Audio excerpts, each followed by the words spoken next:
네, 여러분 안녕하세요. 심리학자 이선경입니다.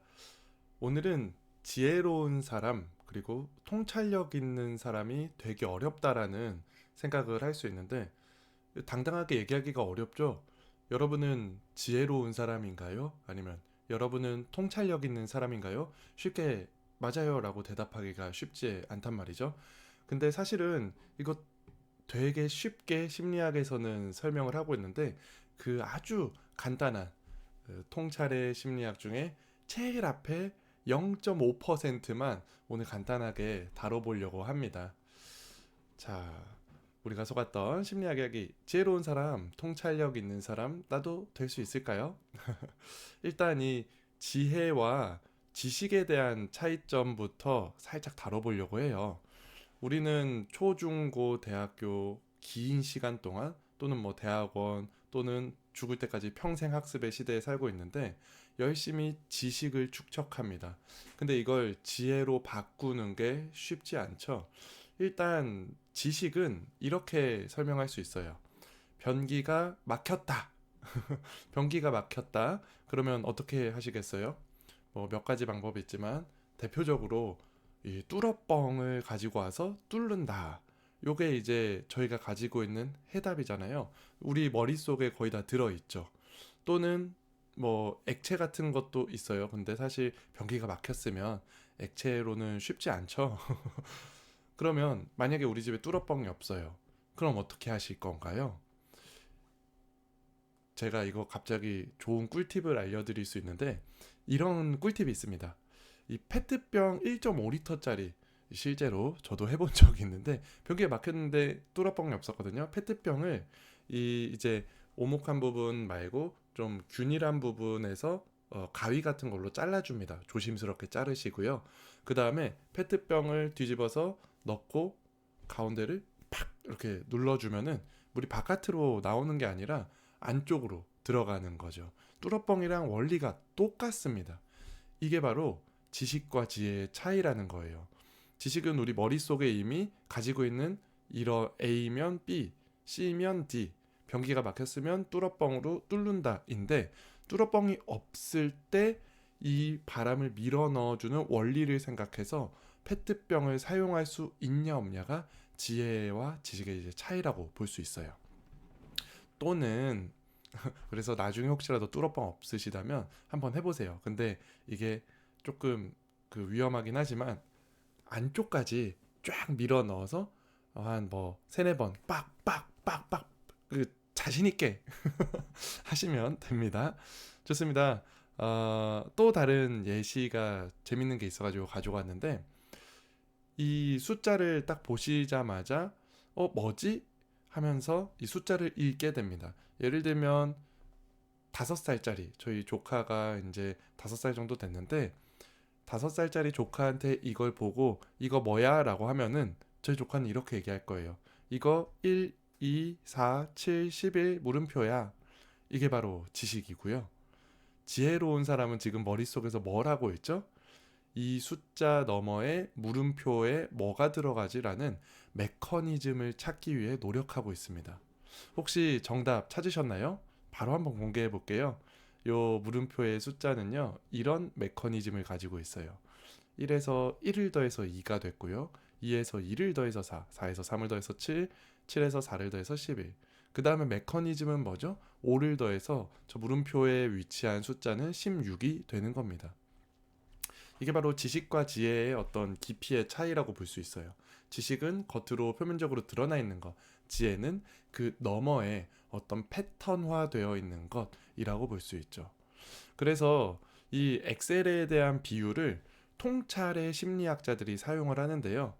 이 엑셀도 방금 전에 봤던 거랑 거의 비슷합니다. 이 뭐 연필 얼마 매출표인데요. 이런 거 쭉 해가지고 합계 14만 8천 원, 평균 29,600원이다. 이렇게 나와 있는 거고 우리는 이 엑셀을 보면 그냥 숫자를 보고 숫자를 아는 거예요. 하지만 지혜 또는 통찰이라는 거는 이 엑셀이 어떻게 이루어졌느냐가 중요하다는 거죠. 실제로 이 합계는 이 엑셀 속에 함수, 더하기 함수가 써 있어가지고 이 위에 쭈루룩 알아서 더해주는 메커니즘이 있다라는 겁니다. 이걸 심리학에서 어떻게 해석하냐면요. 최종 정리를 간단하게 해볼게요.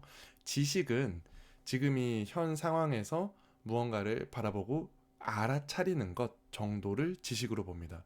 근데 지혜는 그 사람의 행동, 그 사람의 말 한마디가 어떤 의도로 그런 걸 하고 있는지 좀 이면을 바라보는 것이라고 볼 수 있고요. 말 그대로 메커니즘을 발견하는 것, 또는 더 깊이 들어가서 마음의 지혜란 무엇이냐라고 물어본다면 내 마음의 메커니즘이 어떻게 되어 있는지를 내가 인식하고 있느냐 아니느냐라는 걸 여기서 확인할 수 있다라는 거예요.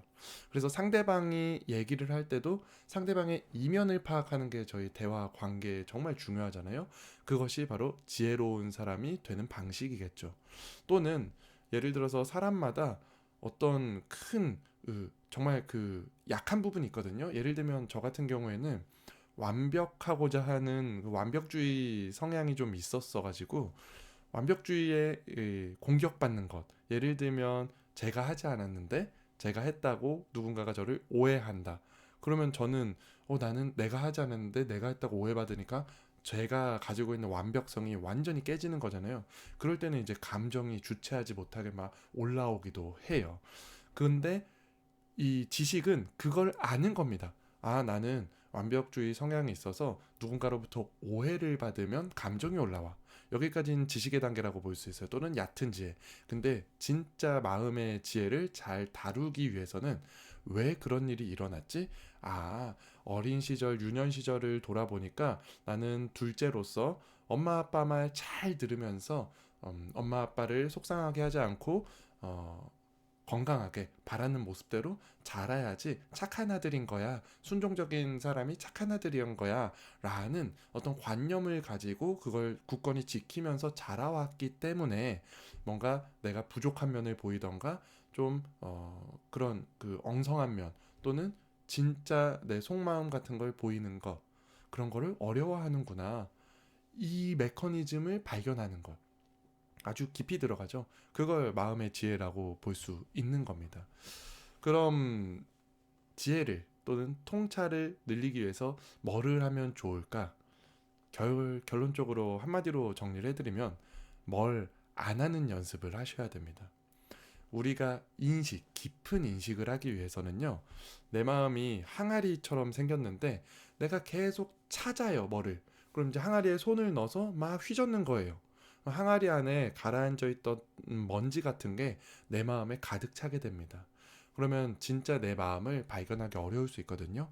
내가 지혜로운 사람이 되고 싶으면 우선 멈추셔야 됩니다. 그래서 항아리 내 마음이 멈춰서서 이 내 마음의 먼지, 내 마음의 힘든 것들이 좀 가라앉은 다음에 그 다음에 차분하게 바라보는 거예요. 그래서 지혜에는 쉼표가 반드시 필요한 겁니다. 여러분은 오늘 하루 중에 얼마나 쉼표를 찍어 주셨나요? 또는 앞으로의 한 달, 1년, 내 삶의 인생 중에 얼마나 많은 쉼표를 계획하고 계신가요? 이 쉼표라는 게 여행을 가는 것 또는 뭔가 새로운 거를 발견하고 뭐 배우고 이런 거랑은 다른 문제이죠. 왜냐면 무언가를 계속 하는 것, 즉 doing이라고 표현하는데 이 지혜, 통찰은 doing으로 발견하기는 어렵습니다. doing은 계속 뭔가를 하는 거예요. 지혜는 do가 아니라 be, 머무르는 존재 상태, being 모드에서 발견하기가 훨씬 쉽습니다. 즉, 뭔가를 하는 게 아니라 멈추는 것. 그것이 오늘 제가 지식과 지혜, 또 지혜로운 사람, 통찰력 있는 사람이 되기 위해서 여러분들이 하셨으면 하는 내용입니다. 오늘 내용은 여기서 마치도록 하겠습니다. 안녕.